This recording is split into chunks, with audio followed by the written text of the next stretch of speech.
প্রিয় দর্শক, সবাইকে আমন্ত্রণ জানাচ্ছি টাইমলাইন বাংলাদেশে। আমি কাজী জেসিন। দর্শক, আপনারা জানেন পতিত আওয়ামী লীগ তাদের শাসন আমলে দীর্ঘ সময় ধরে প্রায় 16 বছরে হাজার হাজার কোটি টাকা তারা ব্যয় করেছে ডিজিটাল বাংলাদেশের নামে, নানান প্রকল্পের নামে। আমরা দেখেছি যে তথ্য প্রযুক্তি ব্যবহার করে দুর্নীতি কমানোর কথা শুনেছি, মানব সম্পদ দক্ষতা উন্নয়ন, আইসিটি সেবা রপ্তানি সহ অনেক কথা আমরা শুনেছি, কিন্তু আসলে এই সেক্টরগুলোতে কি আমরা এগিয়েছি? বরং বলতে গেলে আইসিটি বিভাগের সেই সূচকগুলো যদি আমরা বিবেচনা করি, জাতিসংঘের গভর্নমেন্ট ডেভেলপমেন্ট ইন্ডেক্স যদি আমরা বিবেচনা করি, তাহলে আমরা দেখব যে 2024-এ 193টি দেশের মধ্যে বাংলাদেশের অবস্থান 100তম। অনেক প্রকল্পই পতিত আওয়ামী লীগ গ্রহণ করেছিল। সেই প্রকল্পগুলোর মধ্যে এখনও কিছু প্রকল্প চলমান আছে। এরকমই একটি প্রকল্প নিয়ে সম্প্রতি আলোচনা হচ্ছে।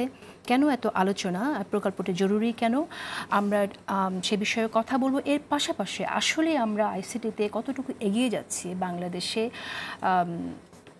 কতটুকু আইসিটিতে দক্ষ মানব সম্পদ আমরা পেতে যাচ্ছি, মানুষই বা সেই সুবিধা পাচ্ছে কিনা, কিভাবে পাবে, বিষয়গুলো বোঝার জন্য আজকের আয়োজন। আজ আমরা আমাদের মাঝে পেয়েছি ফয়েজ আহমেদ তোয়েবকে, ফয়েজ প্রধান উপদেষ্টার ডাক, টেলিযোগাযোগ ও তথ্য প্রযুক্তি বিষয়ক বিশেষ সহকারী। অশেষ ধন্যবাদ ফয়েজ আসবার জন্য। ধন্যবাদ আপনাকে। আচ্ছা, আমরা সাম্প্রতিক যে ইস্যুটা নিয়ে কথা হচ্ছে এটা দিয়ে শুরু করি। আমি একটু পত্রিকায় যেভাবে খবরটা এসেছে, দুর্নীতির অভিযোগে কেনাকাটা সেটা আটকে দিয়েছিলেন নাহিদ, তোড়জোড় করছেন আপনি, এরকম একটা খবর এসেছে। তো আমার প্রথম প্রশ্ন যেটা, নাহিদ আটকে দিলেন সেটা আপনি গ্রহণ কেন করলেন? জি, থ্যাংক ইউ। প্রথমত হচ্ছে এই যে প্রজেক্টটা, এটা বিচ্ছিন্ন কোনো প্রজেক্ট নয়। সরকারি দুটো প্রতিষ্ঠান, একটা হচ্ছে বিটিসিএল এবং আরেকটি হচ্ছে টেলিটক। এই দুটি প্রতিষ্ঠানের নেটওয়ার্ক সম্প্রসারণ করার জন্য বিগত সময়ে অনেকগুলো প্রজেক্ট নেওয়া হয়। রাইট। তো সেখানে উপজেলা পর্যায়ে আইপি নেটওয়ার্ক এবং আইপি সুইচ বসানোর একটা প্রকল্প ছিল। জেলা এবং বিভাগীয় পর্যায়ে আইপি সুইচ বসানোর আরেকটি প্রকল্প ছিল। তো এই দুটি প্রকল্প প্রায় শেষের দিকে। কিন্তু এই দুটো প্রকল্পের অ্যাকসেপ্টেন্স নেওয়া যাচ্ছে না। কারণ হচ্ছে এই দুটি প্রকল্প ফ্যাক্টরি টেস্ট, মানে ফাইনাল অ্যাসেসমেন্ট টেস্ট করার জন্য যে অন্য একটি প্রকল্প দরকার, সেই প্রকল্পটি করা হয়নি। ওকে, সো এই আইপি সুইচ প্রকল্পের জন্য অন্য প্রকল্পটি যেহেতু করা হয়নি, সেজন্য এটার সুবিধা সাধারণ মানুষ পাচ্ছে না। আচ্ছা, এর বাইরে আর কি কারণ? এর বাইরে টেলিটকে একই ধরনের দুটো প্রকল্প আছে, একটা ব্যাটারি সম্প্রসারণ, সুইচ বসানো এবং নেটওয়ার্ক সম্প্রসারণ। তো সব কিছু মিলে এটাকে অ্যাট্রাকটিভ করার জন্য 5G রেডিনেস প্রজেক্ট হিসেবে নাম দেওয়া হয়েছে। যদিও আমাদের বর্তমানে উপজেলা পর্যায়ে বিটিসিএল এর যে সক্ষমতা, এটা মাত্র 1 GB। তো আমরা জানি যে 5Gতে ব্যক্তি তার মোবাইল ফোনে 1 GB ডাউনলোড স্পিড পেতে পারে। সেক্ষেত্রে বাংলাদেশে যেখানে লক্ষ লক্ষ মানুষ বাস করে একটি উপজেলায়, তাদের জন্য বর্তমানে যে 1 GB সক্ষমতা, এটা আসলে কোনোভাবেই সক্ষমতার একটা নিদর্শক না, এটা অপ্রতুল। তো সেজন্য আমরা দেখেছি যে এই যেই প্রকল্পটার কথা বলা হয়েছে নাহিদ আটকে দিয়েছে, নাহিদ আটকে দেননি। উনি কিছু তদন্ত করেছেন, সেই তদন্ত রিপোর্টগুলোর আমাদের সামনে আছে। আমরা নাহিদের সময়ে লিগ্যাল ভেরিফিকেশন হয়েছে। আমরা যেটা করেছি, আমরা দেখেছি যে এই প্রকল্পটা যৌক্তিক। বিটিসিএল-এর বর্তমানে প্রায় 37,000 কিলোমিটার ফাইবার লাইন আছে বিটিসিএল-এর। যদি আমরা দেখি এই 37,000 কিলোমিটার ফাইবারের প্রায় 90% হচ্ছে আন্ডারগ্রাউন্ড ফাইবার, যেটাকে আমরা বলি টেলকো গ্রেড। অন্যদিকে বিটিসিএল-এর যারা প্রতিদ্বন্দ্বী, তাদের ফাইবার আছে কারো প্রায় 50,000 কিলোমিটার, কারো 57,000 কিলোমিটার, এবং অন্যদের প্রায় 70 থেকে 80% ফাইবার হচ্ছে ওভারহেড, মানে টেলকো গ্রেড না। এই ফাইবারগুলো অধিকাংশ ক্ষেত্রেই বন্যায়, ঝড়ে, বৃষ্টিতে বা কোনো ধরনের সড়ক দুর্ঘটনা নষ্ট হয়ে যায়, বিদ্যুতের পোলের সাথে ধাক্কা লেগে বা ইত্যাদি ইত্যাদি কারণে। তো যে কারণে এই ফাইবার দিয়ে মানসম্পন্ন টেলিযোগাযোগ সেবা দেওয়া সম্ভব হয় না। অর্থাৎ বিটিসিএল তার সর্বোচ্চ পরিমাণ ফাইবার নেটওয়ার্ক বাংলাদেশে রেখেও বিটিসিএল-এর মার্কেট শেয়ার মাত্র 20%। এখানে যেহেতু বেসরকারি দুটো কোম্পানির মনোপলি আছে, সেজন্য আমরা আমাদের মনে হয়েছে যে এই প্রজেক্টটা খুবই গুরুত্বপূর্ণ বিটিসিএলকে মার্কেটে কম্পিটিটিভ রাখার জন্য। না হলে এই কোম্পানিটা মার্কেট থেকে হারিয়ে যাবে, কারণ ইউনিয়ন পর্যায়ে 1 জিবি ক্যাপাসিটি দিয়ে আসলে কোনো ট্রান্সমিশন কোম্পানি টিকে থাকবে না। অপরদিকে আমরা দেখেছি যে সাপ্লায়ার, এই প্রজেক্টের যে সাপ্লায়ার, তারা মোটামুটি বিশ্বের শীর্ষস্থানীয় 2টি সাপ্লায়ারের একটি, এবং তারা সর্বনিম্ন দরদাতা। দ্বিতীয় সর্বোচ্চ দরদাতা থেকে তাদের দাম 90 কোটি টাকা কম। যেহেতু ইকুইপমেন্ট ভালো বলে আমাদের কাছে প্রতীয়মান হয়েছে, যেহেতু সর্বনিম্ন দরদাতা এবং দ্বিতীয় দরদাতার সাথে গ্যাপ উল্লেখযোগ্য পরিমাণ, এবং একই সাথে বিটিসিএল এর নেটওয়ার্ক সম্প্রসারণ খুবই জরুরি, আমরা মনে করেছি এই প্রজেক্টটা করা উচিত। কিন্তু এই প্রকল্পটিতে দুর্নীতির অভিযোগ এর আগেও এসেছে, এটা আপনি জানেন, এবং আমাদের আরেকটি বিষয় সামনে এসেছে যে পরিমাণ প্রয়োজনের চাইতেও বেশি আমরা এখানে সরবরাহ করছি, সেই অভিযোগটাও আছে। এখানে আমরা এই যে ফাইবার ট্রান্সমিশন যে নেটওয়ার্কটা আমরা এখন নিতে যাচ্ছি এই 5G উপযোগীকরণের প্রকল্প থেকে, সেটা আমাদের আসলেই প্রয়োজন কিনা সেইটা আমরা কি করে বুঝবো? আমরা যেমন হচ্ছে রেফারেন্স পেয়েছি যে বুয়েটের যে সার্ভেটা, বুয়েট যেটা বলছে, এই বুয়েটের স্টাডিটা তো আমরা জানি না যে এই স্টাডিতে আসলে সব আমাদের যা আছে এই ফিজিবিলিটি স্টাডি কি সব কিছু কাউন্ট করছে কিনা সেটা আমরা কি করে বুঝবো? যেমন এখানে আমি দেখেছি এই রিপোর্টটা যখন পড়ছিলাম, আপনাদের রিপোর্টটা, যে সেখানে যদি কোনো লাইন ডাউন হয়ে যায় যাতে করে লাইন মানে বিঘ্নিত না হয়, নেটওয়ার্ক যাতে বিঘ্নিত না হয়, সেজন্য আরেকটা প্যারালাল লাইন রাখার চিন্তা আপনাদের করেছেন। সেটাও যদি চিন্তা করি তবুও কিন্তু আমার কাছে মনে হয়েছে যে এটা অনেক বেশি, মানে আগামীতে লাগবে এরকম, মানে আগামীটাও বেশ দূরে। তো এই জায়গাটায় আমি একটু জানতে চাইছি যে আমাদের ফিজিবিলিটিটা আমরা স্টাডি করেছি কিনা। যেমন ইনফো সরকার কয়েকটা প্রজেক্টে কিন্তু তারা ফাইবার নেটওয়ার্ক ডেভেলপ করেছে, এবং সেটা বিভিন্ন পর্যায়ে ইউনিয়ন পর্যন্ত, 3rd ফেজে আমরা জানি ইউনিয়ন পর্যন্ত গেছে। এর বাইরেও তো পাওয়ার গ্রিডের যে নেটওয়ার্ক আছে সেটাও আমাদের, সেই ফাইবারটাও আমরা ব্যবহার করতে পারি। বিটিসিএল এর যে ফাইবার কানেকশনটা আছে সেটা কি আমরা সম্পূর্ণভাবে ব্যবহার করতে পারছি কিনা, সেই স্টাডিটা কি আপনাদের কাছে আছে কিনা? হ্যাঁ, এটা খুবই গুরুত্বপূর্ণ প্রশ্ন যে আসলে কিভাবে 26 টেরাবাইট বিষয়টা আসলো আর কিভাবে এটা 126 টেরাবাইট হলো। তো এই প্রশ্নটা বুয়েট উত্তর দিয়েছে, একাধিকবার দিয়েছে, এবং এটার জন্য একটা ফ্যাক্ট ফাইন্ডিং কমিটি হয়েছে, সেই কমিটিতেও এটা এসেছে, এবং সেই কমিটিতে পুলিশ টেলিকমের সদস্য ছিল, মন্ত্রণালয়ের সদস্য ছিল, আইএমইডির সদস্য ছিল, অর্থ বিভাগের সদস্য ছিল, বিটিসিএলের বোর্ডের সদস্য ছিল। তো সবাইকে নিয়েই সেই কমিটিটা করা হয়েছে। তো এখানে আমরা যখন ইন্টারনেটের কথা বলি তখন ইন্টারনেট ট্রাফিক দু ধরনের, একটা ক্যাশ ইন্টারনেট, একটা রিয়েল ইন্টারনেট। বর্তমানে বাংলাদেশের রিয়েল ইন্টারনেট ট্রাফিক হচ্ছে 7.5 টেরাবাইটের মতো, আর ক্যাশ ট্রাফিক আনুমানিক 30 টেরাবাইটের মতো। অর্থাৎ এখনই যেই ইন্টারনেট ফুটপ্রিন্ট প্রায় 36 টেরাবাইটের আশেপাশে, সেখানে আসলে 26 টেরাবাইটের প্রশ্নটা অবান্তর। অর্থাৎ তাহলে কিভাবে 26 আসলো আর কিভাবে 126 আসলো? 26 এসেছে রিয়েল ইন্টারনেট ট্রাফিককে ওভার দি ইয়ার্স ফ্যাক্টরাইজেশন করে এটা এসেছে, আর 126 এসেছে রিয়েল ইন্টারনেট ট্রাফিকের সাথে রিডান্ডেন্সি এবং ক্যাশ ট্রাফিককে যোগ করে 126 এসেছে। এখন কেন এত দরকার? সাধারণত একটি উন্নত বিশ্বের ইন্টারনেটের গ্রোথ 50 থেকে 80% হয়। যদি সেটা না হয় তাহলে ধরে নেওয়া হয় যে ইন্টারনেট ডিজিটাল ইকোনমি গ্রো করছে না। বাংলাদেশের মতো যে তৃতীয় বিশ্বের যে দেশগুলো, সেগুলোর গড় বৈশ্বিক অ্যাভারেজ আনুমানিক 35 থেকে 37%। তবে ভারত, নেপাল এবং অন্যান্য ইমার্জিং ইকোনমিগুলো যেগুলো বাংলাদেশের কাছাকাছি, সেখানে ইন্টারনেটের গড় গ্রোথ হচ্ছে 45%। এখন আমরা যদি আজকের যে internet footprint 36 terabyte including cash, সেটার উপর যদি ফ্যাক্টরাইজেশন করি 45% ধরে, তাহলে আমরা পাই এটা প্রায় 1.5 টেরাবাইটের বেশি। তো সেদিক থেকে যেহেতু এই নেটওয়ার্কটা আগামী কমপক্ষে 12 বছর সার্ভ করবে, সেক্ষেত্রে আমি মনে করি যে ফোরকাস্টটা ঠিক ছিল। আচ্ছা, এখানে আবার একটি প্রশ্ন, সেটা হচ্ছে যখন আমাদের কাছে নেটওয়ার্ক আছে, ফাইবার নেটওয়ার্ক যখন অলরেডি আছে, তখন আমরা কি আপডেটেড মেশিন ইউজ করে এটা করতে পারি কিনা, মানে স্পিডটা বাড়াতে পারি কিনা? আমার প্যারালাল কেন আবার একটা ফাইবার নেটওয়ার্ক দরকার পড়বে, এই রিডান্ডেন্সি কেন দরকার জি, পড়ছে? ভালো প্রশ্ন। এটা আসলে ফাইবারের প্রজেক্ট না, এটা ডিডব্লিউডিএম প্রজেক্ট। ডিডব্লিউডিএম অর্থাৎ ফাইবার থেকে যে ট্রাফিকগুলো আছে সেটা বিভিন্ন তরঙ্গদৈর্ঘ্যের ট্রাফিক, সেই তরঙ্গদৈর্ঘ্যের ট্রাফিকগুলোকে সে মার্চ করে এবং ডিমার্চ করে। এটা আসলে এই ডিডব্লিউডিএম যে মেশিনগুলোর কথা বলা হচ্ছে সেই মেশিনগুলো বসানোর, এবং এটা ফেজ বাই ফেজ আসবে। হ্যাঁ, অর্থাৎ সেখানে একটা ক্যাবিনেট ম্যাগাজিন থাকবে, সেই ম্যাগাজিনে প্রথমে আপনাকে কিছু কার্ড দেওয়া হবে, তারপর ধীরে ধীরে এগুলো বসবে।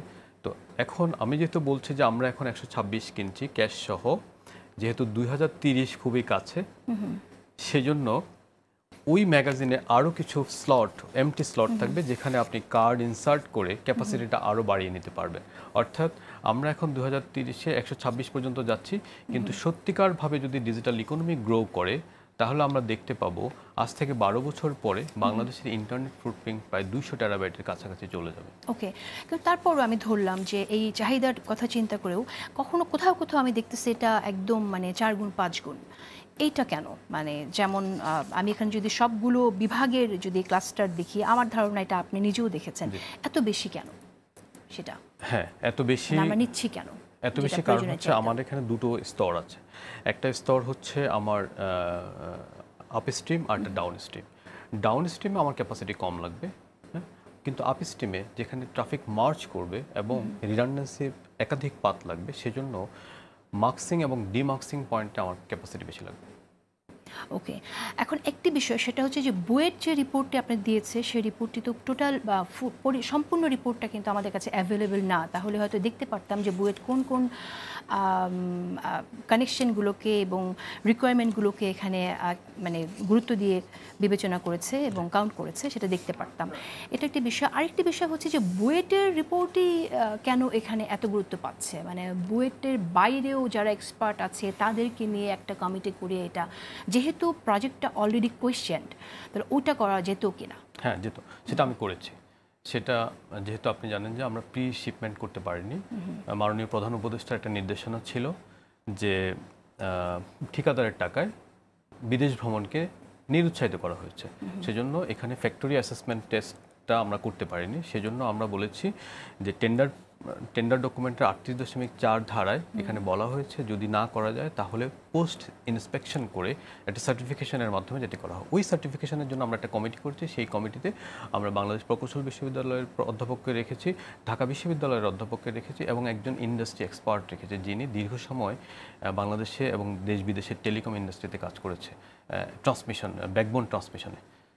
ওকে, সো আমাদের মনে হয় যে ব্যাপারটা যেটা আপনি করেছেন সাধারণ মানুষ জানতে পারেনি, আর একটু ট্রান্সপারেন্ট করা যেত কিনা, মানুষ জানতে পারে এভাবে করা যেত কিনা, ডাইরেক্টসের মধ্য দিয়ে যে আমরা এটা করতে চাই, এই কাজটা করতে চাই, সো তাহলে হয়তো সাধারণ মানুষও জানতো, রাইট? অবশ্যই জানতো, কিন্তু বিষয়টা এত টেকনিক্যাল আসলে আমরা ঠিক বুঝতে পারিনি যে মানুষকে এইভাবে এত ডিপ টেকনিক্যাল বিষয়ে জানাতে হবে। কিছু কিছু বিষয় তো অবশ্যই জানাতে হবে, বিশেষ করে যেহেতু এই প্রকল্পটা নিয়ে দুর্নীতির অভিযোগ আছে এবং শেখ হাসিনার সময়ে আমরা জানি কিভাবে দুর্নীতি ছেয়ে ফেলেছিল এই সবগুলো মন্ত্রণালয়কে, আইটি তার বাইরে না, যেমনটা আমি শুরুতে বলেছিলাম। আর আরেকটি বিষয়, সেটা হচ্ছে যে এখানে আমরা দেখছি যে যখন কিনা দুদক এটা নিয়ে তদন্ত করছে, প্রশ্ন চাইছে, ঠিক সেই সময়টাতেই আপনার ওখানে একটি আধা সরকারি লেটার দিতে হলো। এটা কেন দিতে গেলেন? আপনি তো প্রতিমন্ত্রী স্ট্যাটাসে আছেন, আপনার প্যাডে যখন আপনি একটা আধা সরকারি পত্র দেবেন, এটা কি ইনডিরেক্টলি তাকে ইনফ্লুয়েন্স করে না যে দেখো এটা আমি চাই? আমি সেটা মনে করি না, কারণ হচ্ছে এখানে দুদকের কোনো মামলা নেই। দুদক বিটিসিএলকে এই প্রজেক্ট সম্পর্কে কিছু তথ্য চেয়েছে বিভিন্ন সময়, সেই তথ্যের বিপরীতে দুদক বিটিসিএল প্রতিবারই উত্তর দিয়েছে, করেসপন্ডেন্স দিয়েছে এবং আমরা বিটিসিএল থেকে লিগ্যাল ভেরিফিকেশনে করেছি। আমাদের লিগ্যাল ফার্ম আমাদেরকে জানিয়েছে যে যেহেতু প্রকল্পটা একনেকে পাস হয়েছে, যেহেতু টেকনিক্যাল ইভ্যালুয়েশনে কোনো সমস্যা ছিল না, প্রি টেন্ডার বিট হয়েছে এবং যেহেতু ফাইন্যান্সিয়াল ইভ্যালুয়েশনের সর্বনিম্ন দরদাতা কাজ পেয়েছে, হ্যাঁ, এবং এটা সিসিজিপিতে পাস হয়েছে এবং কোম্পানিকে নোয়া দেওয়া হয়েছে এবং একটা রিভার্সিবল এলসির মাধ্যমে আমাদের 290 কোটি টাকা ইতিমধ্যেই চলে গেছে।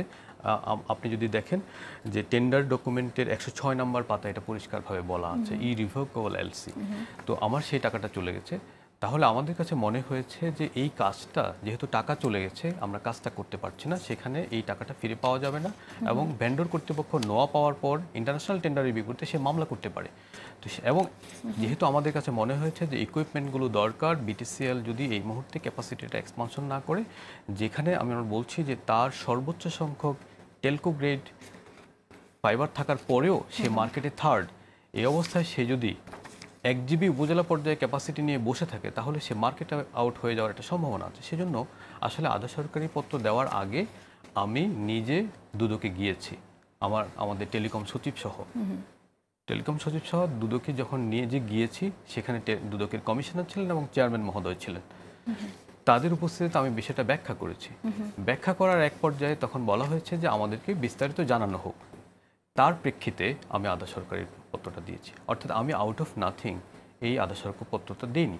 আর দ্বিতীয় বিষয় হয়তো যেহেতু এখানে মামলা নেই, সেজন্য আমি মনে করি যে এখানে দুদকের যেহেতু টেকনিক্যাল ক্যাপাসিটি নিয়ে আমার সন্দেহ ছিল যে এই বিষয়টা যে এই যে 26 দুদক মনে করছে 26 টেরাবাইট কেনা হচ্ছে, তাহলে 26 টেরাবাইটের বিপরীতে আমরা 126 টেরাবাইট কিনে ফেলছি। দুদক তো অনেকগুলো প্রশ্ন পাঠিয়েছিল, যাতে তাদের যে প্রশ্নগুলো ছিল সেই প্রশ্নগুলো উত্তর আপনারা জানিয়ে দিয়েছেন। সেই জায়গা থেকে দুদক বুঝতে পারবে না তাদের সেই ক্যাপাসিটি নেই, যেটার আমি মনে করি না করে সরকার, তাহলে যে আমি মনে করি না, কারণ হচ্ছে এটা খুবই হাইলি টেকনিক্যাল প্রজেক্ট এবং যেহেতু আমার মনে হয় আমাদের সব সরকারি কর্মকর্তারা what is internet traffic, what is cash traffic এবং ব্যাকবোন ট্রান্সমিশনে কেন একাধিক রিডান্ডেন্সি রাখতে হয়, হ্যাঁ, তো সেজন্য আমার কাছে মনে হয়েছে যদি আমি যাই সেখানে তাহলে এটা বেটার আন্ডারস্ট্যান্ডিং হবে, সেই পয়েন্ট অফ ভিউ থেকে টেকনিক্যাল ক্লারিফিকেশন আনার জন্য। আচ্ছা, ফিরছি ঠিক এই জায়গাতে। আমার আরেকটি প্রশ্ন আছে ঠিক দুদকে যাওয়া নিয়ে। আমি একটা ছোট বিরতি নিচ্ছি, দর্শক সাথেই থাকুন, খুব ছোট একটা বিরতি নিচ্ছি।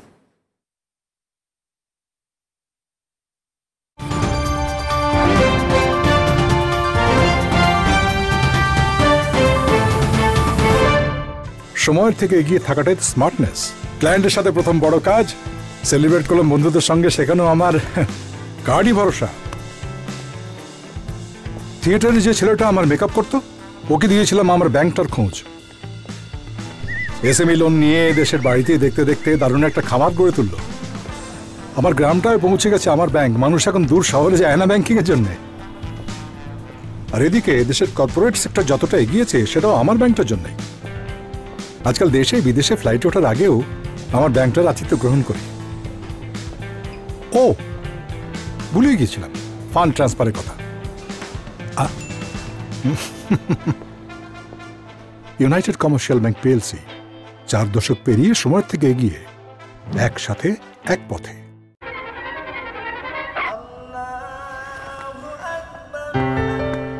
বাবা শপিং এ নিয়ে যাবা না?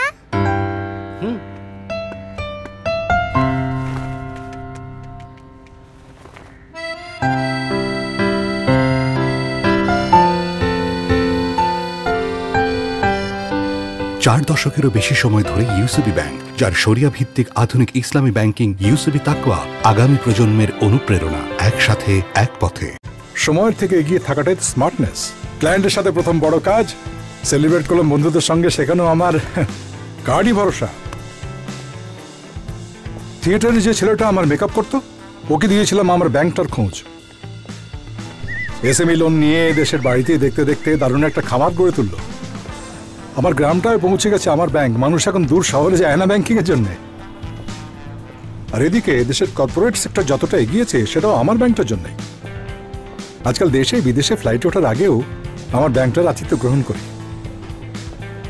ও ভুলে গিয়েছিলাম ফান্ড ট্রান্সফারের কথা। ইউনাইটেড কমার্শিয়াল ব্যাংক পিএলসি 4 দশক পেরিয়ে সময়ের থেকে এগিয়ে, একসাথে এক পথে।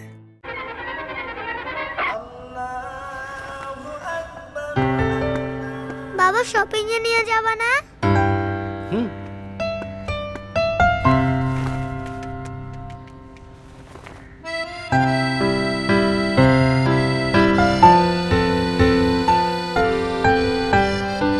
4 দশকেরও বেশি সময় ধরে ইউসিবি ব্যাংক, যার শরিয়া ভিত্তিক আধুনিক ইসলামী ব্যাংকিং ইউসিবি তাকওয়া আগামী প্রজন্মের অনুপ্রেরণা। একসাথে এক পথে।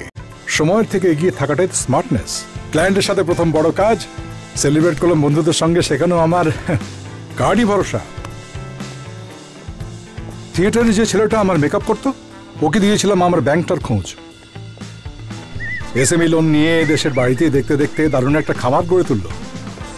আমার গ্রামটায় পৌঁছে গেছে আমার ব্যাংক, মানুষ এখন দূর শহরে যায় না ব্যাংকিং এর জন্য। আর এদিকে দেশের কর্পোরেট সেক্টর যতটা এগিয়েছে, সেটাও আমার ব্যাংকটার জন্য। আজকাল দেশে বিদেশে ফ্লাইটে ওঠার আগেও আমার ব্যাংকটার আতিথ্য গ্রহণ করি। ও ভুলেই গিয়েছিলাম ফান্ড ট্রান্সফারের কথা। ইউনাইটেড কমার্শিয়াল ব্যাংক পিএলসি 4 দশক পেরিয়ে সময়ের থেকে এগিয়ে, একসাথে এক পথে।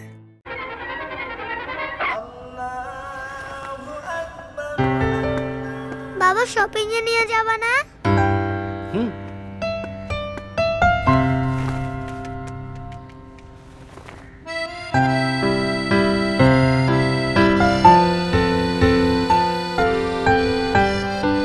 চার দশকেরও বেশি সময় ধরে ইউসিবি ব্যাংক, যার শরিয়া ভিত্তিক আধুনিক ইসলামী ব্যাংকিং ইউসিবি তাকওয়া আগামী প্রজন্মের অনুপ্রেরণা। একসাথে এক পথে। সময়ের থেকে এগিয়ে থাকাটাই স্মার্টনেস। ক্লায়েন্টের সাথে প্রথম বড় কাজ, সেলিব্রেট করলাম বন্ধুদের সঙ্গে, সেখানেও আমার কার্ডই ভরসা। থিয়েটারে যে ছেলেটা আমার মেকআপ করতো, ওকে দিয়েছিলাম আমার ব্যাংকটার খোঁজ। এসএমই লোন নিয়ে দেশের বাড়িতে দেখতে দেখতে দারুণ একটা খামার গড়ে তুলল। আমার গ্রামটায় পৌঁছে গেছে আমার ব্যাংক, মানুষ এখন দূর শহরে যায় না ব্যাংকিং এর জন্য। আর এদিকে দেশের কর্পোরেট সেক্টর যতটা এগিয়েছে, সেটাও আমার ব্যাংকটার জন্য। আজকাল দেশে বিদেশে ফ্লাইটে ওঠার আগেও আমার ব্যাংকটার আতিথ্য গ্রহণ করি। ও ভুলেই গিয়েছিলাম ফান্ড ট্রান্সফারের কথা। ইউনাইটেড কমার্শিয়াল ব্যাংক পিএলসি 4 দশক পেরিয়ে সময়ের থেকে এগিয়ে, একসাথে এক পথে।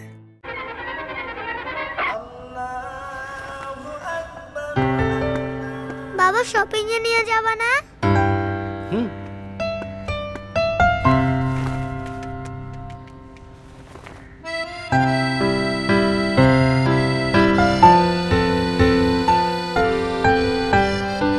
চার দশকেরও বেশি সময় ধরে ইউসিবি ব্যাংক, যার শরিয়া ভিত্তিক আধুনিক ইসলামী ব্যাংকিং ইউসিবি তাকওয়া আগামী প্রজন্মের অনুপ্রেরণা। একসাথে এক পথে।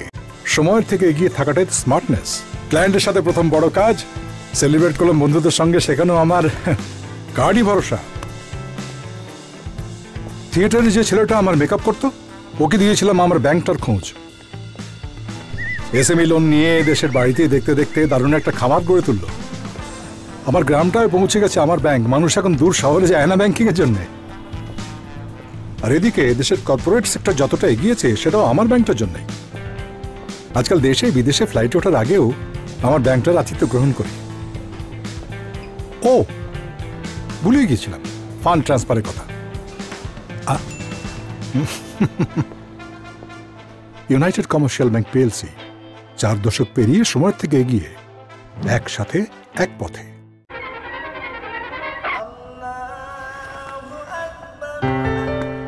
বাবা শপিং এ নিয়ে যাবা না?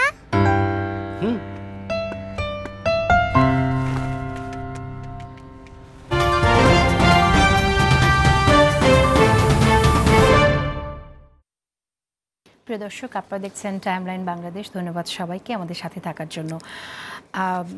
আমরা কথা বলছিলাম ফয়জ আহমেদ তোয়েব, দুদকে আপনি গেলেন, আধা সরকারি পত্র দিলেন সেই জায়গাটা থেকে।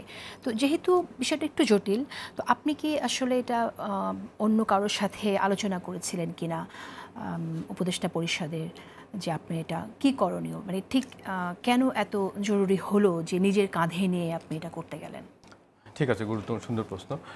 বিষয়টা হচ্ছে যে দুটো প্রজেক্টে, একটাতে 207 কোটি টাকা এবং আরেকটাতে 120 কোটি টাকা চলে গেছে। তারপরে বিটিসিএল এর আপগ্রেডেশন দরকার। তারপরে হচ্ছে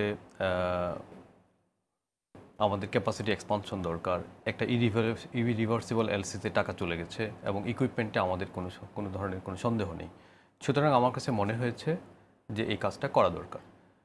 আমাদের কাছে মনে হয়েছে। আমরা এটা নিয়ে মন্ত্রণালয়ে সবার সাথে আলোচনা করেছি, আমাদের অতিরিক্ত সচিব, যুগ্ম সচিব, সেই পর্যায়ে যারা আছে তাদের সবাইকে নিয়ে বসেছি, যাদের ইনস্টিটিউশনাল মেমোরি আছে তাদেরকে নিয়ে বসেছি, আমরা বিটিসিএল এর প্রজেক্ট ডিরেক্টর পর্যায়ে বসেছি এবং বোর্ড পর্যায়ে বসেছি।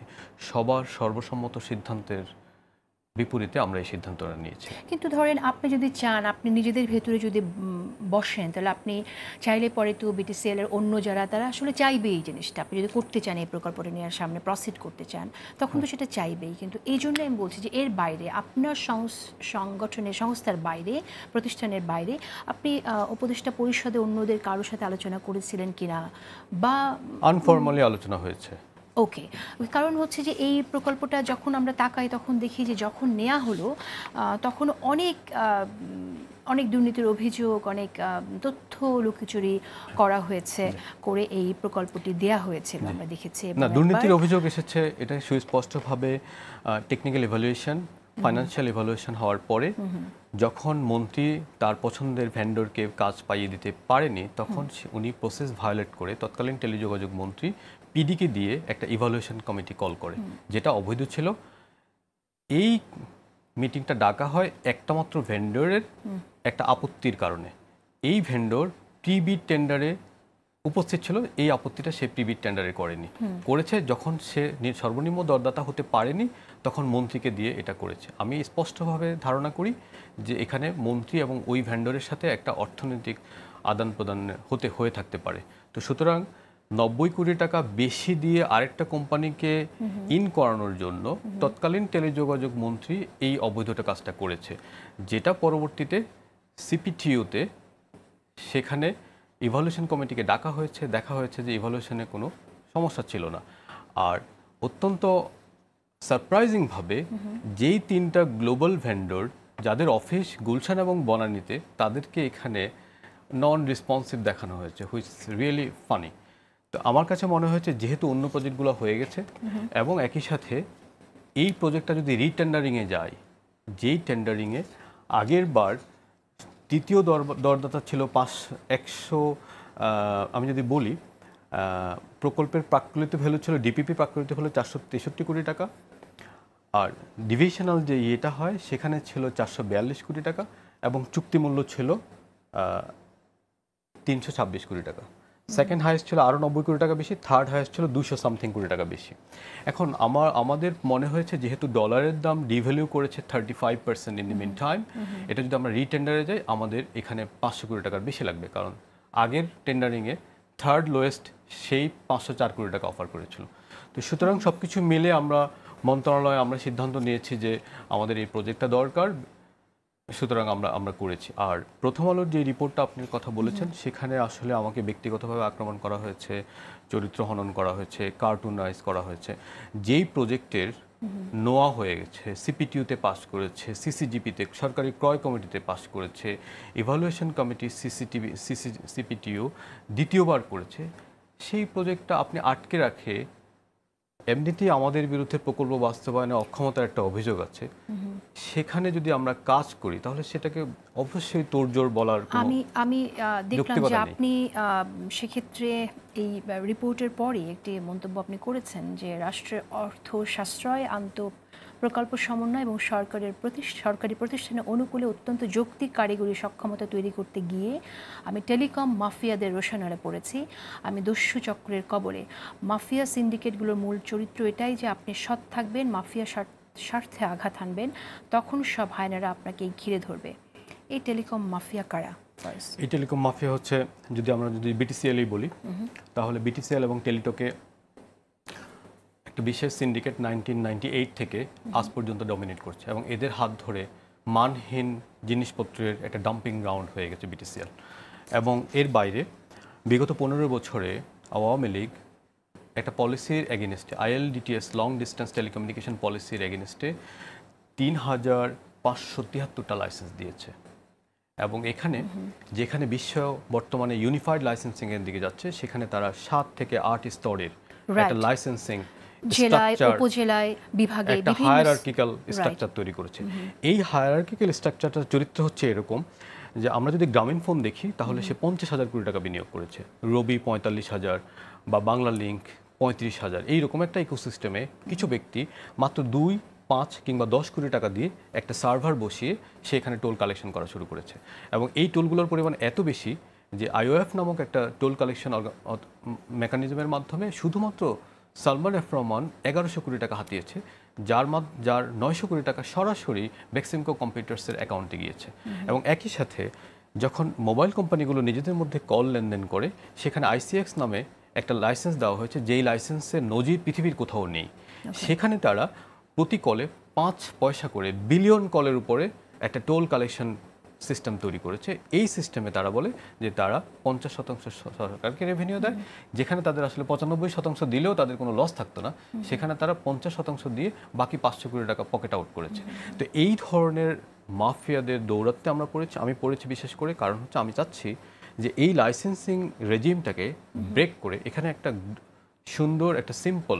এই মাফিয়াদের দৌরাত্মের সাথে এই প্রথম আলো রিপোর্টের কি সংযোগ এই জন্যই, কারণ হচ্ছে এখানে এবং সাথে একটু বলে রাখি যে আপনি তো প্রথম আলোতে লিখেন, প্রথম আলোর সাথে আপনার ভালো সম্পর্ক না হলে প্রথম আলোতে আপনি লিখতেন না। প্রথম আলো কেন আপনার বিরুদ্ধে? আমি প্রথম আলোর একজন কলাম লেখক, এর বাইরে প্রথম আলোর সাথে আমার কিন্তু আমরা জানি যে প্রথম আলোতে কলাম ভালো সম্পর্ক না হলে সেখানে কলাম লেখা এটা যে কোনো পত্রিকাতে, বিশেষ করে প্রথম আলোর ক্ষেত্রে আমি এটা দেখেছি। আমি দীর্ঘদিন ধরে মনিক বার্তা লিখেছি, তারপর প্রথম আলোতে লিখেছি। তার সাথে আমার এই লেখার বাইরে কোনো ধরনের কোনো সম্পর্ক নেই। তবে আমি বলেছি, আমি আমার ধারণা করি এখানে বাংলাদেশের একই প্রকাশকের আত্মীয়ের একটা টেন্ডার বাজির লং হিস্ট্রি আছে। সে এই প্রকল্পের রিটেন্ডার করে সেই প্রকল্পের প্রভাব খাটাতে চায়, সেই কারণে সেটার একটা যোগসূত্র হয়ে থাকতে পারে। এবং এর আগে ঠিক একই নিউজ কালবেলা নামে আরেকটা পত্রিকা করেছে, এবং সেখানেও এ ধরনের উদ্দেশ্যমূলক কথাবার্তা বলেছে, যেখানে এই যে এই রিপোর্টে আমরা একটা সংবাদ সম্মেলন করেছি। সেই সংবাদ সম্মেলনে প্রথম আলোর রিপ্রেজেন্টেশন ছিল, ডেইলি স্টার রিপ্রেজেন্টেশন, তারা কেউ কোনো প্রশ্ন করেনি। এবং একই সাথে আমরা লিখিত বক্তব্য দিয়েছি, এই রিপোর্টে তার কোনো বক্তব্য নেই। এবং আরও ইন্টারেস্টিংলি, এই রিপোর্টটি যখন করে তখন আপনার সাথে যোগাযোগ করার চেষ্টা করেছিল, কিন্তু আপনার মন্তব্য পায়নি এবং আপনি লিখিত জানাবেন প্রশ্ন, তো সেটাও তারা পায়নি বলে উল্লেখ করেছে। এই ঘটনাটা কেন ঘটলো? এটা অসত্য। এটা আমার সাথে প্রথম আলো থেকে কেউ যোগাযোগ করেনি, আমার পিআরওর সাথে যোগাযোগ করেছে। তখন আমার পিআরওকে আমি বলেছি, যেহেতু আমরা লিখিত বক্তব্য দিয়েছি সংবাদ সম্মেলনে এবং বিভিন্ন প্রশ্নের উত্তর দিয়েছি, সুতরাং সেটাই আমাদের বক্তব্য। ওকে। এবং ইন্টারেস্টিংলি আমি বলতে চাই যে প্রথম আলোর ডাক, টেলিযোগাযোগ এবং তথ্য প্রযুক্তি মন্ত্রণালয় যে বিট করে, সেই ব্যক্তি এই রিপোর্টটা করেননি। অর্থাৎ আমার কাছে মনে হয়েছে তাকে নিজেই প্রথম আলো কনভিন্স করতে পারেনি। ওকে, আপনি বলতে চাইছেন যে এটা ইন্টেনশনালি করা। তাহলে কাল বেলা কেন এটা করলো, পাবলিশ করলো কেন? কালবেলার কি ইন্টেনশন থাকতে পারে? কালবেলার যারা করে তাদের একটা সাংবাদিকদের নেক্সাস আছে। এই সাংবাদিকদের সাথে আমার একটু দূরত্ব তৈরি হয়েছে, কারণ হচ্ছে তারা অতীতে বিভিন্ন তদবির করেছে আমার কাছে, এবং বিভিন্ন আমাদের যে লাইসেন্স রেজিমের বিভিন্ন প্লেয়ারের বিরুদ্ধে উদ্দেশ্যমূলকভাবে সংবাদ ছাপিয়ে তাদের কাছে চাঁদাবাজির ঘটনা ঘটেছে, এবং তার প্রমাণ আমার কাছে আছে। ওকে, এই খুবই দুঃখজনক যে তথ্যটা আপনি আমাকে দিচ্ছেন, এটা আসলে দুঃখজনক। আমরা আশা করি যে এই ধরনের বিশেষ করে সংবাদ মাধ্যম যখন একটি নিউজ করে, তখন যখন তথ্য জানতে চায় তখন দিলে পরে, আর এই যে ইনফরমেশনে চেয়েছিল প্রথমে যদি আপনি কথা বলে ফেলতেন, তাহলে হয়তো এই ক্লারিটি থাকতো মানুষের মধ্যে, প্রশ্ন জাগতো না যে কেন আপনি অ্যাভয়েড করলেন। কিন্তু তারা যে প্রশ্নগুলো করেছে সেই প্রশ্নগুলো ব্যক্তি আক্রমণ কেন্দ্র। সেখানে প্রশ্ন ছিল আমি কেন চায়না গিয়েছি, হ্যাঁ, এই টাইপের প্রশ্ন ছিল, অর্থাৎ অ্যাটাকিং প্রশ্ন ছিল। তো সেজন্য আমাদের কাছে মনে হয়েছে যেহেতু আমরা সংবাদ সম্মেলন করেছি, আমরা লিখিত বক্তব্য দিয়েছি। এখন বলবেন চায়না কেন গিয়েছিলেন? চায়না গিয়েছি আমি চাইনিজ অ্যাম্বাসেডারের আমন্ত্রণে। আমরা গিয়েছি যে চায়নার একটা অর্গানাইজেশন, সেটাকে বলে CAICT, যারা প্রতি 5 বছরের জন্য আইসিটি খাতে পঞ্চবার্ষিক পরিকল্পনা করে। আমরা তাদের সাথে এক্সচেঞ্জ করতে গিয়েছি। আমি সিনহুয়া ইউনিভার্সিটিতে গিয়েছি, যেখানে শি জিনপিং আইসিটির মাধ্যমে কীভাবে ডিজাস্টার রিকভারি পরিকল্পনা করেছে চায়নার জন্য, আমরা সেই লাইভ ল্যাবগুলো দেখতে গিয়েছি। এবং সিটি ম্যানেজমেন্টে কীভাবে তারা এআই এবং এআই বেসড ক্যামেরা এবং IoT, machine to machine communication এবং কৃত্রিম বুদ্ধিমত্তার প্রযুক্তি প্রয়োগ করেছে, আমরা সেগুলো দেখতে গিয়েছেন। আচ্ছা, দেখতে গিয়েছেন মানে হচ্ছে আপনারা করবেন, সে আমরা তো অনেক সংস্কারের কথা শুনছি, তো একটু যদি শুনি যে আইসিটিতে কি সংস্কার হলো আপনি আসার পরে, কোথায় কোথায় রিফর্ম হলো? আপনি যেটা বলেছেন এবং আমরাও জানি যে এখানে একটা মনোপলি বিজনেস হয়েছে, সেটাকে ভাঙা গেছে কিনা? জি, ভাঙার চেষ্টা করেছি। প্রথমে এসে আমরা আইসিটি খাতের অপ্রয়োজনীয় যে প্রকল্পগুলো আছে সেগুলো বন্ধ করার চেষ্টা করেছি এবং সেখানে প্রায় ২৫০০ কোটি টাকার প্রকল্প আমরা বন্ধ করেছি। তারপর আমরা যেটা করেছি, দুটো শ্বেতপত্র কমিটি করেছি, একটা টেলিকম সেক্টরে আর একটা আইসিটি সেক্টরে। এর বাইরে প্রত্যেকটা প্রতিষ্ঠানের, যেমন E2I, সে অনেকগুলো প্রজেক্ট নিয়েছে, যে প্রজেক্টের মাধ্যমে অর্থ লুটপাট করা হয়েছিল, সেই অ্যাপ ডেভেলপমেন্ট কাজগুলো আমরা বন্ধ করেছি। আপনারা জানেন যে সাবেক আইসিটি মন্ত্রী প্রায় ৬০০-এর মতো অ্যাপ নিয়ে কাজ করছিলেন, যেগুলো অপ্রয়োজনীয় সেগুলোকে আমরা বন্ধ করে দিয়েছি। তারপর ডেটা সেন্টারে আমরা দেখেছি যে ডেটা সেন্টারের যে আমাদের ডেটা সেন্টারগুলো আছে তার রিডান্ডেন্সি নেই, বা রিডান্ডেন্সি আছে শুধুমাত্র নাম মাত্রে। তো আমরা সেই ডেটা সেন্টারের ক্যাপাসিটি, ন্যাশনাল ডেটা সেন্টারের ক্যাপাসিটি এক্সপানশন করার চেষ্টা করেছি এবং রিডান্ডেন্সি নিয়ে এখন কাজ করছি। আজকে এই রিডান্ডেন্সির যে প্রজেক্টটা, সেই প্রজেক্টটা সরকারি ক্রয় কমিটিতে পাস হয়েছে। এর বাইরে আরেকটা ডেটা সেন্টার করা হয়েছে। সেই ডেটা সেন্টারে আমরা দেখেছি যে একটা বিদেশি কোম্পানির সাথে চুক্তি করা হয়েছে, $18 মিলিয়ন চুক্তি, যেটা ক্লাউড হওয়ার কথা ছিল, কিন্তু সেটা হয়েছে আপনার বিদ্যুৎ খাতে ক্যাপাসিটি চার্জের মতো করে। অর্থাৎ ক্লাউডের কনসেপ্ট হচ্ছে আপনি পে অ্যাজ ইউ গ্রো, আপনি যতটা ব্যবহার করবেন ততটা পে করবেন। কিন্তু এখানে বলা হয়েছে প্রথম বছরে আপনাকে 3 মিলিয়ন, দ্বিতীয় বছরে 6 মিলিয়ন, তৃতীয় বছরে 9 মিলিয়ন দিতে হবে এবং কোনো ক্রেডিট ফরওয়ার্ড করা যাবে না। অর্থাৎ আপনি ব্যবহার করেন বা না করেন, আপনাকে এটা দিতে হবে। তো সেজন্য আমরা ভেবেছি যে আমাদের অল্টারনেটিভ ক্লাউড দরকার। সেজন্য এই অল্টারনেটিভ ক্লাউড কীভাবে তৈরি করা যায় সেটা আমরা করছি। এর বাইরে ইনফো সরকার 3-তে আপনারা জানেন যে আমাদের 90:10, অর্থাৎ 100 টাকার মধ্যে মাত্র 10% রেভিনিউ আসতো।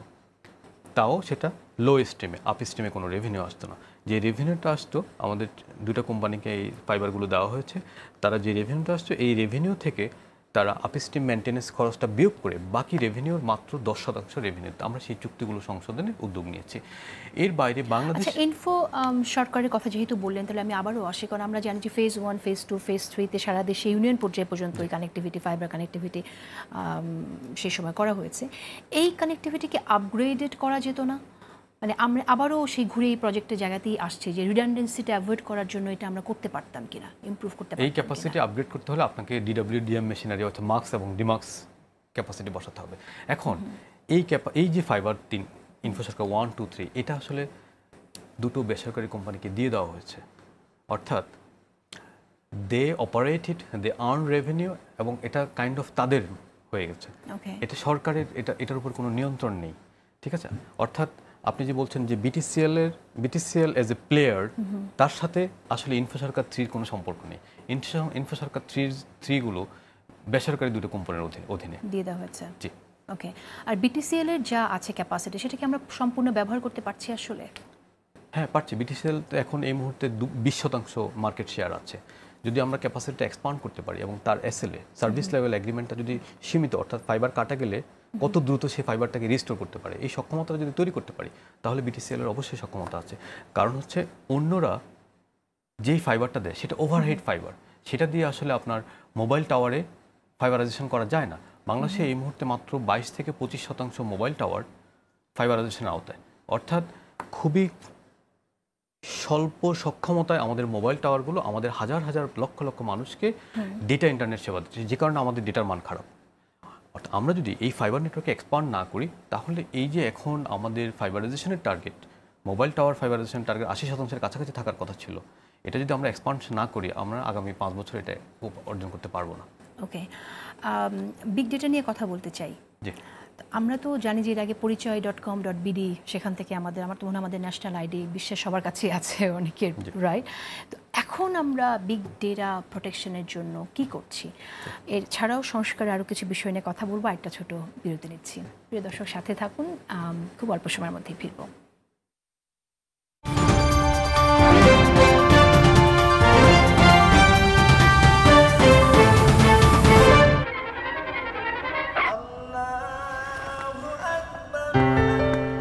বাবা, শপিং এ নিয়ে যাবা না?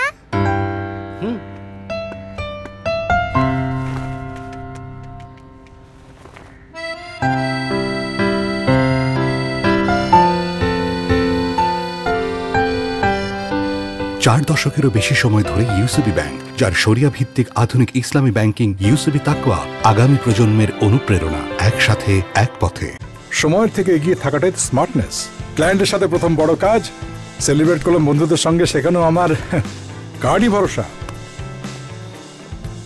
থিয়েটারে যে ছেলেটা আমার মেকআপ করতো ওকে দিয়েছিলাম আমার ব্যাংকটার খোঁজ। এসএমই লোন নিয়ে দেশের বাড়িতেই দেখতে দেখতে দারুণ একটা খামার গড়ে তুললো। আমার গ্রামটায় পৌঁছে গেছে আমার ব্যাংক, মানুষ এখন দূর শহরে যায় না ব্যাংকিং এর জন্য। আর এদিকে দেশের কর্পোরেট সেক্টর যতটা এগিয়েছে সেটাও আমার ব্যাংকটার জন্য। আজকাল দেশে বিদেশে ফ্লাইট ওঠার আগেও আমার ব্যাংকটার আতিথ্য গ্রহণ করি। ও ভুলেই গিয়েছিলাম ফান্ড ট্রান্সফারের কথা। ইউনাইটেড কমার্শিয়াল ব্যাংক পিএলসি 4 দশক পেরিয়ে সময়ের থেকে এগিয়ে, একসাথে এক পথে।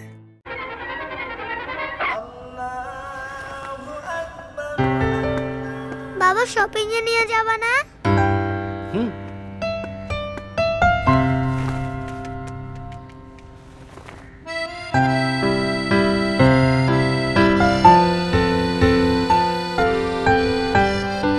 4 দশকেরও বেশি সময় ধরে ইউসিবি ব্যাংক, যার শরিয়া ভিত্তিক আধুনিক ইসলামী ব্যাংকিং ইউসিবি তাকওয়া আগামী প্রজন্মের অনুপ্রেরণা, একসাথে এক পথে। সময়ের থেকে এগিয়ে থাকাটাই স্মার্টনেস। ক্লায়েন্টের সাথে প্রথম বড় কাজ, সেলিব্রেট করলাম বন্ধুদের সঙ্গে, সেখানেও আমার কার্ডই ভরসা। থিয়েটারে যে ছেলেটা আমার মেকআপ করতো ওকে দিয়েছিলাম আমার ব্যাংকটার খোঁজ। এসএমই লোন নিয়ে দেশের বাড়িতেই দেখতে দেখতে দারুণ একটা খামার গড়ে তুললো।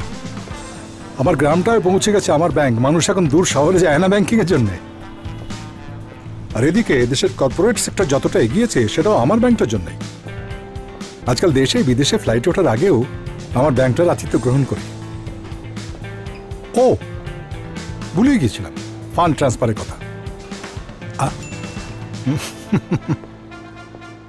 ইউনাইটেড কমার্শিয়াল ব্যাংক পিএলসি 4 দশক পেরিয়ে সময়ের থেকে এগিয়ে, একসাথে এক পথে।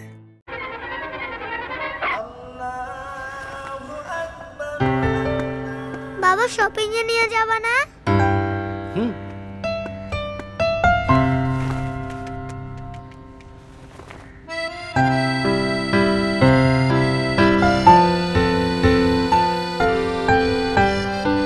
4 দশকেরও বেশি সময় ধরে ইউসিবি ব্যাংক, যার শরিয়া ভিত্তিক আধুনিক ইসলামী ব্যাংকিং ইউসিবি তাকওয়া আগামী প্রজন্মের অনুপ্রেরণা, একসাথে এক পথে। সময়ের থেকে এগিয়ে থাকাটাই স্মার্টনেস। ক্লায়েন্টের সাথে প্রথম বড় কাজ, সেলিব্রেট করলাম বন্ধুদের সঙ্গে, সেখানেও আমার কার্ডই ভরসা। থিয়েটারে যে ছেলেটা আমার মেকআপ করতো ওকে দিয়েছিলাম আমার ব্যাংকটার খোঁজ।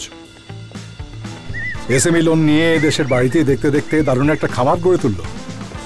আমার গ্রামটায় পৌঁছে গেছে আমার ব্যাংক, মানুষ এখন দূর শহরে যায় না ব্যাংকিং এর জন্য।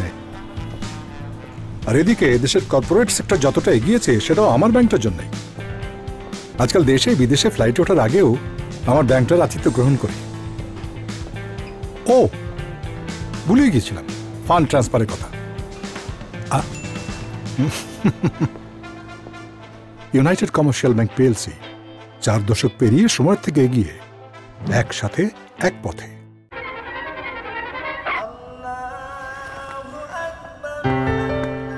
বাবা শপিং এ নিয়ে যাবা না?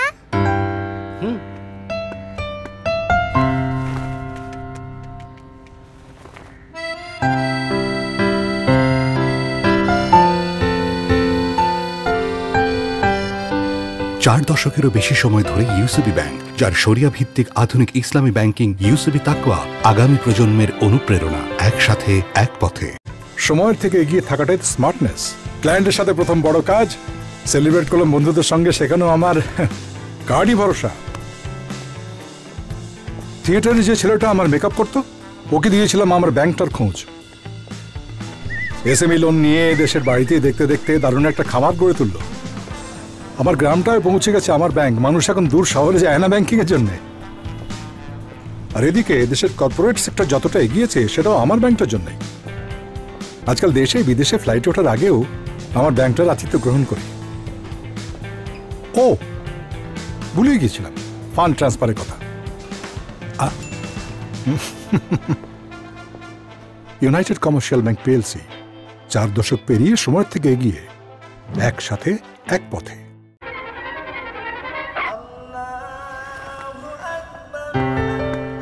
বাবা শপিং এ নিয়ে যাবা না?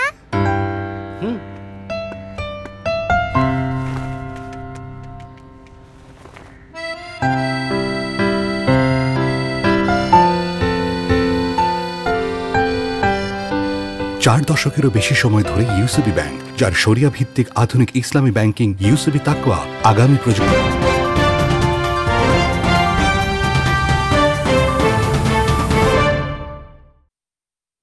প্রিয় দর্শক, আপনারা দেখছেন টাইমলাইন বাংলাদেশ। আজ আমরা কথা বলছি ডাক, টেলিযোগাযোগ ও তথ্য প্রযুক্তি বিষয়ক বিশেষ সহকারী প্রধান উপদেষ্টার ফয়েজ আহমেদ তৈয়বের সাথে।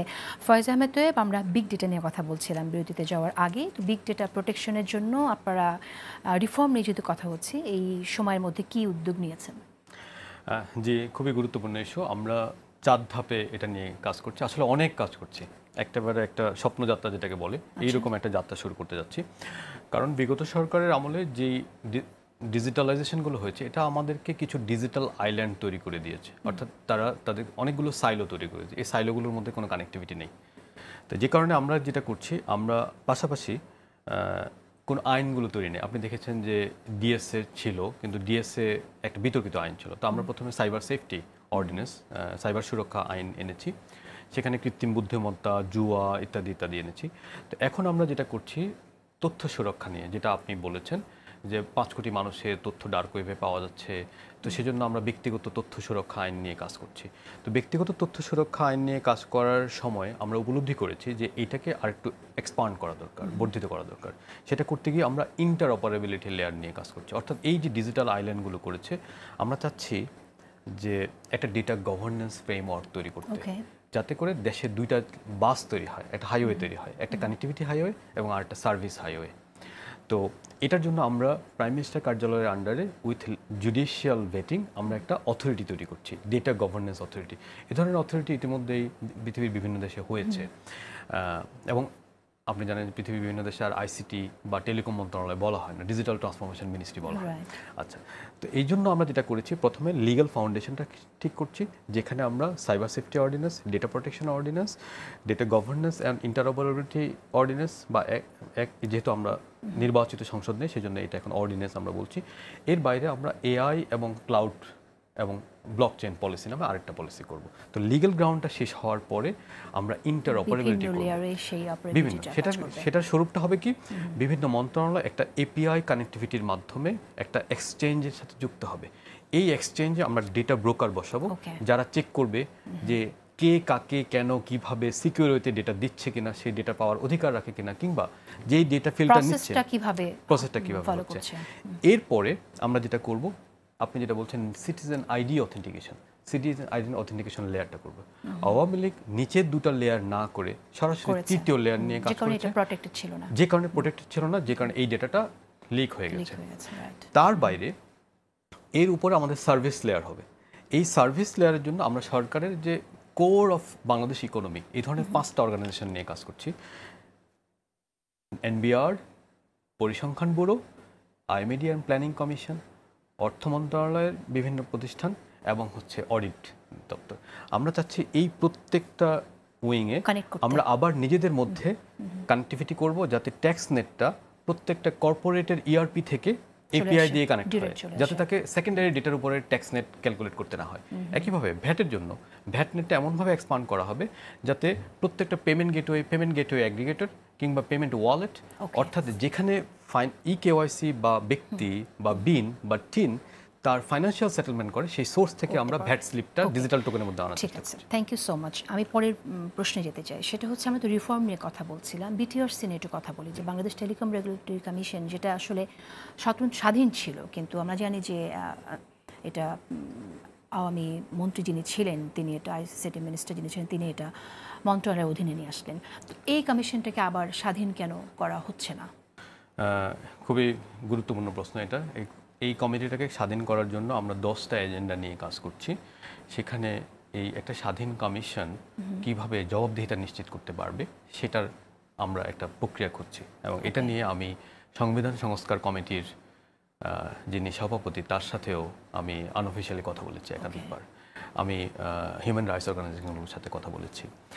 তো এখানে আমাদের বোঝাপড়াটা এরকম, একটি অস্বচ্ছ প্রক্রিয়ায় নিয়োগপ্রাপ্ত কমিশনের কাছে যদি আপনি স্বাধীনতা দেন, তাহলে সেই স্বাধীনতাটা বারবারের মতো অ্যাবিউজ হবে এবং সেখানে ঘুষ এবং তদবির বাণিজ্যের মাধ্যমে আগে যেরকম 5,000 3,500 লাইসেন্স দেওয়া হয়েছিল, সেই ধরনের লাইসেন্স দেওয়ার ঘটনাটা ঘটবে। অর্থাৎ যেই কমিশনকে আমরা স্বাধীনতা দেব তার একটা জবাবদিহিতার স্তর থাকতে হবে। বর্তমানে জবাবদিহিতার জন্য সব কিছুকে মন্ত্রণালয়ে নিয়ে যাওয়া হয়েছে, যেটা ঠিক না। সেটা আরও ব্যুরোক্রেটিক প্রসেস তৈরি করছে, অর্থাৎ মন্ত্রণালয়ের পূর্ব অনুমতিকে জবাবদিহিতার স্তর হিসেবে ভাবা হয়েছে। তো আমরা এখানে বিটিআরসিকে কীভাবে এই নিয়োগ বা বাণিজ্য যেভাবে অনিয়মগুলো হয়েছে সেটা আমরা অপেক্ষা করব। রাজনৈতিক প্রভাব থেকে মুক্ত থেকে কি করে অপারেট করতে পারে আমরা প্রথমে অপেক্ষা করব যে শ্বেতপত্র টিমের রেজাল্ট। এই শ্বেতপত্র টিমের ওকে, সময় খুবই কম। সবচেয়ে ইম্পর্টেন্ট যে জিনিসটা আমরা জানি যে আইএসপি এবং এনটিটিএন, যেটা আসলে তো ওপেন লাইসেন্স, কিন্তু চাইলে পরে যে কেউ পাবে না এটা। এই লাইসেন্স পেতে গেলে আমরা দেখেছি বিগত সময়ে রাজনৈতিক প্রভাব লেগেছে বা ঘুষ দিতে হয়েছে। এটা কিভাবে এখন সাধারণ মানুষ যাদের অর্থ আছে ইনভেস্ট করতে চায় সেই স্বচ্ছ প্রক্রিয়ার মধ্যে কি করে মানুষ পেতে পারে? যে এই জন্য আমি মনে করি আমরা নতুন টেলিকম লাইসেন্স এবং নেটওয়ার্ক এবং লাইসেন্সিং পলিসিটা ক্যাবিনেটে উঠিয়েছি। ক্যাবিনেটে একটা কমিটি করে দিয়েছে। আমি আশা করি যে এই কমিটির ভেটিংয়ের পরে এটা আবারও আমরা ক্যাবিনেটে ওঠানোর চেষ্টা করব। এটা যখন হয়, এটা যদি হয়ে যায়, তখন একদিকে বর্তমান যে সিন্ডিকেটটা আছে, সিন্ডিকেটটা ন্যাচারালি ব্রেক হবে এবং নতুনরা এই ব্যবসায় আসার সুযোগ পাবে। বর্তমান সিন্ডিকেট নিজেরা এই মাফিয়া সিন্ডিকেটগুলো ভাঙতে চাচ্ছে না এবং নতুনদেরকে এই ব্যবসায় আসতে দিচ্ছে না। তো সেজন্য আমাদের নতুন পলিসিটা দরকার। আচ্ছা, পাওয়ার গ্রিড কর্পোরেশনের কথা বলে সেখান থেকে যে ফাইবার নেটওয়ার্কটা দেওয়া হয়েছে সেটা তো আমরা জানি মাত্র 2টো কোম্পানি বোধহয় এটা পেয়েছে। তো সারা বাংলাদেশে মাত্র 2টো কোম্পানি, এটা একটা ভয়ানক রকম মনোপলি। এটা ভাঙার জন্য আপনারা কি করছেন? এটা ভাঙার জন্য আমি ন্যাশনাল ফাইবার ব্যাংক নামে একটা কনসেপ্ট নিয়ে আমাদের যে বিদ্যুৎ এবং জ্বালানি উপদেষ্টা মহোদয় আছে তাকে চিঠি দিয়েছি এবং সেটার জন্য আমরা বাংলাদেশ রেল থেকে ইতিমধ্যেই কন্ডিশনালি একটা অ্যাপ্রুভাল পেয়েছি এবং পিজিসিবিও থেকেও একটা কন্ডিশনাল গ্রিন সিগন্যাল পেয়েছি। তো এটা যদি হয়, তখন সরকারের যে 4টা কোম্পানির ফাইবার আছে সেই ফাইবার যে অংশগুলো অব্যবহৃত সেগুলোকে একটা পুলে নিয়ে এসে আমরা এই মনোবলটা ভাঙার চেষ্টা করছেন। আচ্ছা, একটু ভিন্ন প্রসঙ্গে যাই। আপনি জানেন যে নগদ নিয়ে একটি দুর্নীতির অভিযোগ আছে এবং সেখানে আতিক মোর্শেদ 150 কোটি টাকার তিনি দুর্নীতি করেছেন এরকম একটি তথ্য এসেছে এবং তার স্ত্রীকে চাকরি দিয়েছে। আপনি বলেছেন যে চাকরি দেওয়া ঠিক হয়নি, কিন্তু এরপর বলেছেন আপনি অনেক বকাঝকা করেছেন। তো এই ধরনের কাজ করার পরে শাস্তি কি শুধু বকাঝকা? হ্যাঁ, প্রথমত হচ্ছে দুর্নীতির বিষয়টা প্রমাণিত হয়নি। বাংলাদেশ ব্যাংকের অ্যাডমিনিস্ট্রেটরের অধীনেই ছিল। তার মধ্যে আদালতের একটা রায়ে স্টে অর্ডার সরে যাওয়ার পরে আগের যে মালিক পক্ষ থার্ড ওয়েভ টেকনোলজিজের তারা এসে সেখানে আমরা তদন্ত করে দেখেছি তারা 2টো ঘটনা ঘটিয়েছে। একটা, তারা লয়ার নিয়োগ করেছে, সেই লয়ারের বেতন বাবদ ফি বাবদ 1 কোটি টাকা তারা নিয়েছে, আর তাদের যে বেতনগুলো আটকে ছিল সেখানে প্রায় 2.5 কোটি টাকা নিয়েছে। এর বাইরে তারা 1-1.5 কোটি টাকা, সম্ভবত 1.5 কোটি টাকার কিছু ইভেন্ট করেছে। তো এর বাইরে আমরা সেখানে কোনো বিভিন্ন সরকারের সময় এরকম যখন ঘটনা ঘটে আমরা তদন্তের কথা শুনি এবং শুনি যে তদন্ত হয়েছে, দুর্নীতি হয়নি। আমরা স্বাধীন তদন্ত কমিশন করে দুর্নীতিগুলো কি আমরা সামনে আনতে পারি কিনা? যে আসলে বিষয়টা হচ্ছে যে নগদে অবশ্যই দুর্নীতি হয়েছে, সেটা আগের সরকার, এই সরকারের সময় হচ্ছে কিনা সেটার জন্য বাংলাদেশ ব্যাংকের অ্যাডমিনিস্ট্রেটর এখন কাজ করছেন।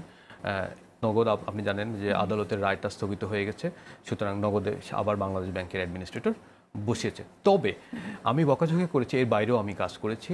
আমার আতিক মোর্শেদের স্ত্রীকে নগদ থেকে বহিষ্কার করা হয়েছে। আচ্ছা, আপনারা শ্বেতপত্রের কথা বলছেন, বিগত সরকারের সময় শ্বেতপত্র পাবো। আপনারা থাকার সময় যে কাজটা হয়েছে সেটা শ্বেতপত্র মানুষ পাবে কিনা?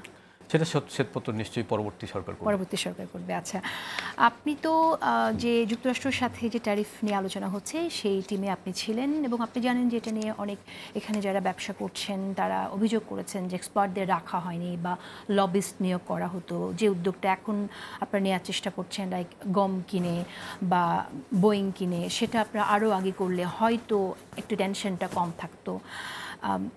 আমরা দেখলাম যে অন্যান্য দেশের ক্ষেত্রে যেমন জাপানের শুল্ক 15%, ইন্দোনেশিয়ার 19%, ভিয়েতনাম 20%, ফিলিপাইনের জন্য 19% পর্যন্ত নামিয়ে নিয়ে আসা হচ্ছে। বাংলাদেশের জন্য এই জিনিসটা পারা যায় নাই কেন? এবং আপনারা যাচ্ছেন আবার 3য় দফার আলোচনার জন্য, এই জায়গায় কোনো এক্সপার্টসদের আপনারা কি নিচ্ছেন কিনা? এক্সপার্টদের অবশ্যই নেওয়া হচ্ছে। আমি প্রথমে বলতে চাই যে মিডিয়াতে একটা অর্গানাইজ ক্যাম্পেইনের মাধ্যমে এটাকে জিওপার্ডাইজ করা হয়েছে। আসলে আমি মনে করি না যে বাংলাদেশ সরকার এক্সপার্ট নিয়োগ করেনি বা ইত্যাদি হয়নি। আসলে এই আলোচনার সময় আমরা শিডিউলটা একটু দেরিতে পেয়েছি। শিডিউল পাওয়ার আগেই আসলে বহু স্তরে আলোচনা হয়েছে। যুক্তরাষ্ট্রের soybean lobby, cotton lobby, fuel lobby, এদের সাথে আলোচনা হয়েছে। এখন ঘটনা হচ্ছে যেই ব্যবসায়ীরা গোলটেবিল বৈঠক করে বলছেন তারা আসলে মূলত আরএমজি ব্যবসায়ী বলে আমি মনে করি। They have nothing to offer to us. আমাদের বিষয়টা হচ্ছে রেসিপ্রোকাল ট্যারিফ, অর্থাৎ আমরা ইউএস থেকে অতিরিক্ত কি কিনতে পারবো। এখন যারা বিক্রি করে তাদেরকে স্বাভাবিকভাবেই সাবজেক্ট ম্যাটার এক্সপার্ট হিসাবে ওই কমিটিতে রাখার কোনো যুক্তিকতা নেই, কারণ তারা আসলে ইউএস থেকে কিছু কিনে না। লবিস্ট তো নিয়োগ করা যেত বা সাবজেক্ট ম্যাটার এক্সপার্ট আরও কাউকে হয়তো লবিস্ট অবশ্যই নিয়োগ করা হয়েছে, তবে এগুলো সোশ্যাল ফ্রি লবিস্ট। এবং যেহেতু প্রফেসর ডক্টর মোহাম্মদ ইউনূসের ওখানে অনেক বন্ধু আছে এবং তাদেরকে ব্যবহার করা হয়েছে। সো আমি মনে করি যে অন্যান্য দেশ যেই ধরনের সুবিধা পেয়েছে আমরাও সেই ধরনের সুবিধা কাছাকাছি আমরা পাবো, এটা আপনি আশা রাখছেন? আমি আশা করি। আচ্ছা, আশাবাদের মধ্য দিয়ে শেষ করি। ধন্যবাদ সময় দেওয়ার জন্য। প্রিয় দর্শক, আজকের মতো বিদায় নিচ্ছি। দেখা হবে আবারও আগামীকাল ঠিক রাত 10টায়।